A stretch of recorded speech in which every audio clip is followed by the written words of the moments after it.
हम 5 बहनें और एक भाई था जो हम सबसे छोटा था। वालिदैन बहुत शफीक थे जिनके जेरे साया हम बेफिक्री से हंसी खुशी जिंदगी बसर कर रहे थे। मेरी 2 बहनें ब्याही जा चुकी थीं। शबाना बाजी फैक्ट्री में मुलाजमत कर रही थी। अम्मी ने इनके रिश्ते के लिए रजी खाला को कह रखा था कि मुनासिब रिश्ता हो तो बताना। हम दोनों बहनें छोटी थीं और अभी पढ़ रही थीं, मगर शबाना बाजी जवान थी। बेटी का मामला हो तो वालिदैन को फिक्र होती है कि जल्द शादी हो जाए। उम्र बीत गई तो फिर कौन रिश्ता लेने आएगा। सबा शबाना बाजी से छोटी मगर मुझसे बड़ी थी। एक दिन रजिया खाला घर आ गई और अम्मी को कमरे में ले गई। अकेले में बताया कि शबाना के लिए एक बहुत अच्छा रिश्ता ढूंढा है, तुम लड़के वालों के घर चलकर देख लो कि वो कैसे लोग हैं। वैसे मेरे बताने पर वो लोग राजी हो गए हैं। अब आगे जैसे तुम्हारी मर्जी। अम्मी ने पूछा लड़का क्या करता है और इसके माँ बाप कौन है। खाला ने जवाब दिया कि अभी तो लड़का कुछ नहीं करता, वैसे काम वगैरह ढूंढ रहा है। माँ बाप मर चुके हैं, अपनी बहन के घर रहता है। मुझे तो शरीफ लोग लगते हैं, कहो तो तुम्हारी तरफ से भी हाँ करके आ जाओ। अम्मी ने कहा कि नहीं, पहले मैं इनसे एक दफ़ा खुद मिल लूँ, फिर देखेंगे। जब अम्मी इनके घर गई तो उन्होंने अम्मी की बहुत खातिर तवाज़ा की। वो लोग वाकई बहुत अच्छे थे। तभी अम्मी ने मुनासिब समझकर मंगनी की तारीख तय कर दी। सबा और मैं बहुत खुश थे, फौरन तैयारियों में लग गए। आखिर मंगनी का दिन भी आ गया और धूमधाम से मंगनी कर दी गई। उधर सबा ने एफए पास किया तो नौकरी की तलाश में लग गई, मगर नौकरी इतनी आसानी से तो नहीं मिलती। तकरीबन 1.5 साल तक नौकरी ना मिली। शादी की तैयारियों में ये 1.5 साल का अरसा बहुत कम था। हमारा कोई बड़ा भाई ना था। तभी अम्मी ने लड़के वालों से शर्त मनवाई थी कि शादी के बाद लड़का घर दामाद बनकर रहेगा। उन्होंने ये शर्त मंजूर कर ली और फिर मुकर्ररा तारीख पर शादी हुई। अहमद भाई बहुत अच्छे थे, बिजनेस करते थे, बाजी की हर ख्वाहिश को पूरा करते। लगता था कि शबाना बाजी की शादी के बाद हमारे घर में बहुत रौनकें आ गई हैं। इन्हीं रौनकों में जिंदगी गुजरने लगी और 3 साल पलक झपकते बीत गए। अचानक खुशियों की रोशनियां गमनाक अंधेरों में बदल गईं और सुख के दिन दुखों में ढल गए। जिस दामाद पर इतना एतमाद किया, इतना भरोसा किया, वो गलत आदमी निकला। हमें ये बात अचानक मालूम हुई कि वो शराब बेचता और जुआ खेलता है और दूसरे बड़े काम भी करता है। जब सलीम हुआ तो बाजी परेशान हो गई। इनकी तो किस्मत ही फूट गई थी। अब अम्मी दिन रात रोती थीं कि मैंने ये क्या कर दिया, इस बेईमान पर भरोसा करके लड़की दे दी। लेकिन इसने हमारी मेहरबानी का ये सिला दिया कि हमसे ये बात छुपाए रखी कि वो जराइम की दुनिया का आदमी है। अब अहमद भाई रात को शराब पीकर घर आने लगे। मोहल्लेदार तंग आ चुके थे। सब कहते थे अपने इस दामाद को बाहर निकालिए, वरना हम इसे जिंदा ना छोड़ेंगे। हम बहू बेटियों वाले हैं, हमसे ये होल होपाड़ा बर्दाश्त नहीं होता।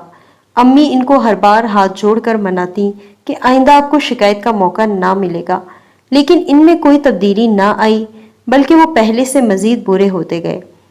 खाला ने कई मर्तबा सबा का रिश्ता अपने बड़े बेटे मंसूर के लिए मांगा था, लेकिन इसी हर बार यही कहती थी कि वो अभी पढ़ रही है, बाद में सोचेंगे। असल बात ये थी कि अहमद भाई ने हमारे दिलों पर ऐसी ठोकर लगाई थी कि अम्मी का एतकाद अब सबसे उठ गया था। ताहम खाला के समझाने बुझाने पर अम्मी के दिल में इनकी बात उतर गई। खाला ने कहा कि मैं तुम्हारी इकलौती बहन हूँ, मुझको रिश्ता ना दोगी तो फिर किसे दोगी? क्या सारी बेटियां गैरों के घर ब्याह दोगी? आखिर मेरे बेटे में कमी क्या है? अभी पढ़ रहा है, इंशाल्लाह पढ़ लिख कर बड़ा आदमी बनेगा। इस तरह समझाने पर अम्मी ने सबा का रिश्ता खाला को दे दिया, क्योंकि खाला अच्छी थी, बस जरा कंजूस थी। अभी सबा के रिश्ते की बातें चल रही थी कि अहमद भाई घर से गायब हो गए। अब हमारी परेशानी इंतहा पर पहुंच गई। इनको गायब हुए 3 हफ्ते हो गए थे। सब घर वाले परेशान थे कि न जाने वो कहाँ गुम हो गए हैं। चौथे हफ्ते वो घर तशरीफ ले आए। बहुत पूछा कि आप कहाँ चले गए थे, हमें बताकर क्यों ना गए, आखिर इतने दिन कहाँ रहे? मगर अहमद भाई ने कोई जवाब ना दिया। ताहम इस राज को खुलने में ज्यादा दिन ना लगे, क्योंकि दूसरे दिन ही पुलिस ने हमारे घर का मुहासरा कर लिया। वो अहमद भाई को गिरफ्तार करने आए थे। तब हमें पता चला कि वो किसी आदमी का कत्ल करके आए हैं। इस इल्जाम में पुलिस वाले इनको साथ ले गए। दुनिया वालों की बातें सुनकर हमारे कान पक चुके थे।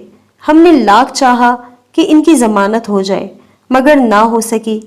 کیس چلتا رہا اور آخر کار ان کو عدالت نے سزائے موت سنا دی۔ اس فیصلے نے باجی کا برا حال کر دیا۔ ہم ان کو لاکھ تسلیاں دیتے تھے مگر ان پر کوئی اثر نہ ہوتا تھا۔ سب کہتے تھے کہ برے کام کرنے والے کو ایک دن اس کے کیے کی سزا ضرور ملتی ہے۔ تو اب غم کیا، مگر کچھ باتیں اپنے اختیار میں نہیں ہوتی۔ باجی کو شاید اپنے شوہر سے محبت تھی، لہٰذا وہ کہتی تھیں کہ کچھ بھی صحیح وہ میرا شوہر ہے، وہ اتنا برا نہیں تھا، جانے کیسے اس سے یہ سارے گناہ سرزد ہوئے ہیں۔ ایک روز باجی احمد بھائی سے ملنے جیل گئیں۔ انہوں نے احمد بھائی کو قسم دی کہ مجھ کو سچ سچ بتاؤ تم نے یہ سب کچھ کیوں کیا، اور اگر تم اتنے ہی برے تھے تو تم نے مجھ سے شادی کیوں کی تھی۔ تب احمد بھائی نے باجی کو بتایا کہ جن دنوں میں میٹرک میں تھا میری زندگی میں رملہ نامی ایک لڑکی آئی جس نے مجھ سے وفا کے پیمان باندھے، مگر اب پھر اس نے مجھ سے بے وفائی کی۔ مجھ کو اس بات کا بے حد صدمہ ہوا کہ اس نے محبت مجھ سے کی، شادی کسی اور سے رچا لی اور مجھ کو ہمیشہ ہمیشہ کے لیے چھوڑ کر چلی گئی۔ میں اس کی بے وفائی پر بہت رویا۔ اس کی جدائی نے میرے دل کو اتنا تڑپایا کہ مجھے پتھر کا بنا دیا۔ ایک وقت آیا جب میرے تمام احساسات اور جذبات سرد ہو گئے اور مجھ کو ہر عورت سے نفرت ہو گئی۔ میری تمام خواہشات نے کفن اوڑھ لیا۔ میں نے شراب کا سہارا لیا کیونکہ درد اس قدر تھا کہ نشے کے بغیر میرے لیے سانس لینا مشکل تھا۔ میں اپنے ہر دوست کو یہی نصیحت کرتا، کسی عورت پر اعتبار نہ کرنا۔ میں چاہتا تو رملہ کی شادی نہ ہونے دیتا، اس کے گھر والوں کو بلیک میل کرتا، مگر میرے دل نے اس بات کی اجازت نہ دی اور میں خاموشی سے یہ زہر پی گیا اور پھر شراب کے سہارے جینے لگا۔ رملہ کو کھو کر میں نے دکھ پایا اور ساتھ ہی جینے اور کچھ کرنے کا حوصلہ بھی۔ میں نے دولت کمانے کے بارے میں سوچا کیونکہ اس نے مجھ کو اس وجہ سے چھوڑا تھا کہ اس کو دولت مند آدمی سے شادی کرنی تھی۔ دولت جائز طریقے سے کمانا مشکل ہوتا ہے جبکہ ناجائز طریقے سے جلدی کمائی جا سکتی ہے۔ یہ اور بات ہے کہ اس میں سراسر نقصان ہوتا ہے۔ اس بات کا اندازہ اس وقت ہوتا ہے جب سب کچھ تباہ ہو جاتا ہے۔ بہرحال اس وقت تو مجھ کو یہی لگتا تھا دولت ہے تو سب کچھ ہے، آرام سکون عیش اور عزت ہے۔ یوں میں نے جھوٹی عزت کما لی۔ دولت کی وجہ سے سب مجھ کو جھک جھک کر سلام کرتے۔ محبت کھو کر میں نے عزت پائی۔ میں مطمئن تھا اب تو رملہ کے گھر والے بھی میری عزت کرنے لگے تھے جنہوں نے غربت کی وجہ سے مجھے جھٹک دیا تھا۔ اب دولت مند ہونے کے بعد بہت سی عورتیں میری زندگی میں آئیں مگر کوئی میرا دل نہ جیت سکی اور رملہ کی جگہ نہ لے سکی۔ شاید میں نے ہی اپنے دل کے گرد دیواریں کھڑی کر دی تھی کہ کہیں کوئی اندر نہ آ جائے۔ کئی لڑکیوں نے مجھ سے شادی کا خواب دیکھا اور مجھ کو اپنی وفا کا یقین دلانے کی خاطر خودکشی کی کوشش کی، مگر میرے دل سے جواب نہ ملا کیونکہ میں چاہتا تھا کہ یہ سب میرے لیے نہیں بلکہ میری دولت کے لیے ہے۔ لاکھ چاہنے کے باوجود مجھ کو کسی لڑکی کی بات پر اعتبار نہ آیا۔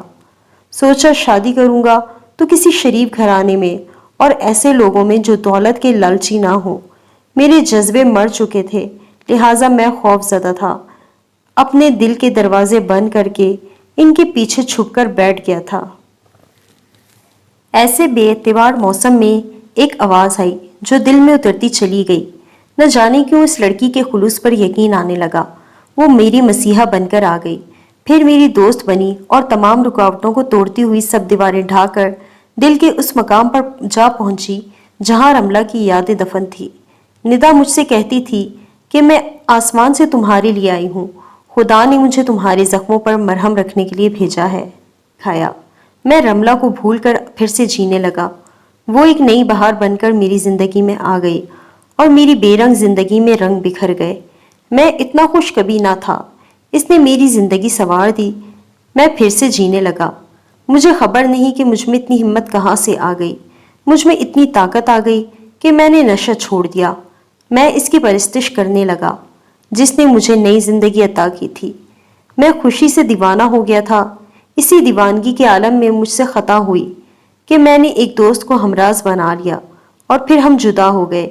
وہ لڑکی جو میرے ایک آنسو پر تڑپ اٹھی تھی، اس نے ذرا سی بات پر مجھے چھوڑ دیا۔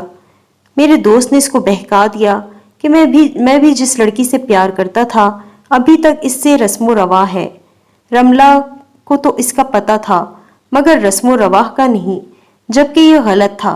जब से रमला की शादी हुई मैं फिर इससे कभी नहीं मिला था।